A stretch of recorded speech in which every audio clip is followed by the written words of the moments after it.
So I just have my planner here, and I just wanted to go through what I do to kind of keep myself on track with each moon cycle and how I keep organized throughout the months. But I have it's a habit tracker. This is what the front looks like. I got this, I found it at Walmart. I'm sure that they probably still have it online. And this is how like the beginning of each month looks. And so traditionally someone would probably start with like April 1st and then go to April 30th. I go by the moon cycle. So mine starts at April 23rd. That's the next new moon. That's the first day of the new moon. And then it ends at May 21st. So that's the last day before the next new moon cycle. So how my calendar is organized is by new moon to new moon. So it's just moon cycle by moon cycle.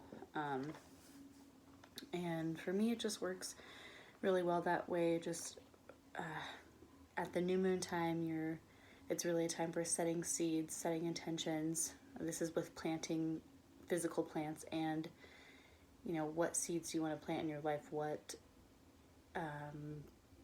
what creations do you want to manifest in your life. Like that's what the new moon time is all about. It's, you know, the time that you want to think about what you want to create.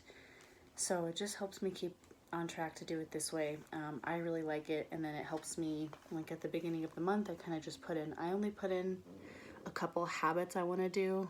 Usually it's like gratitude practice, and I don't know, that's the one that's there every single month that I've done this. And I try to only start out with 2 because as the month goes on, as the lunar cycle moves on, I kind of get more ideas. And then you have a little goal setting part or habits this month, and then why these habits. So it kind of just makes you think about why you actually want to do these. Like, what are you trying to bring into your life by doing these things? And it just, like I've said it 20 times, but it just keeps me on track and organized, and I love that.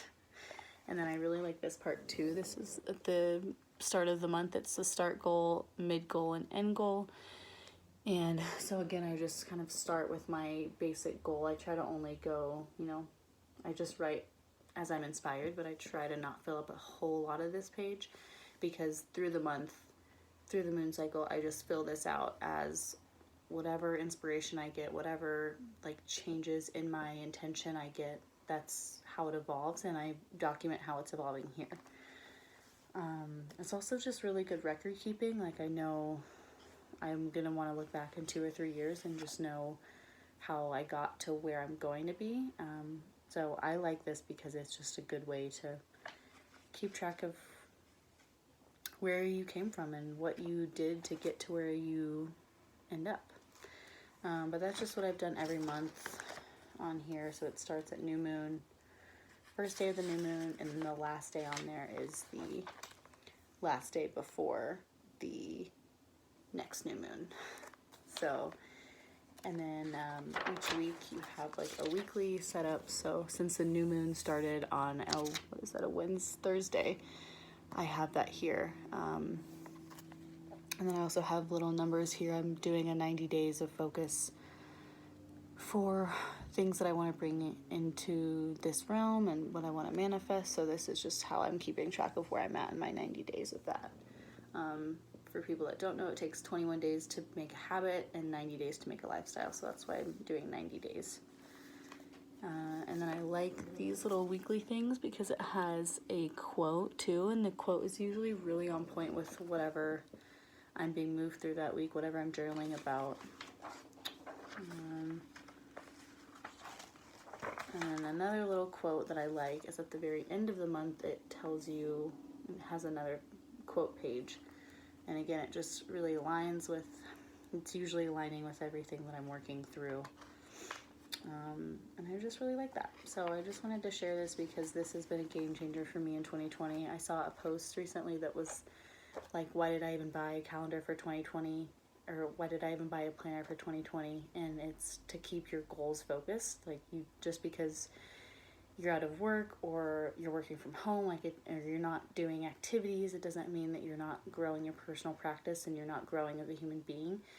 This, for me, helps me grow as a person a lot, and I love looking back at these and just seeing how I've evolved over the years, and like what I was thinking about 2 years ago, and what I was struggling with, and what I was trying to bring into this realm, and what I was trying to manifest. So oh, and then last thing, sorry, this is at the end of each month too, and it's just kind of a reflection. So I like that too, that it keeps you, like, beginning of the month you're setting intentions, end of the month you're reflecting on the month, middle of the month it's really heightened because that new moon or the full moon brings in awareness, and it highlights things that you need to release and let go of and move through to get to where you want to be. So this is just another check of that.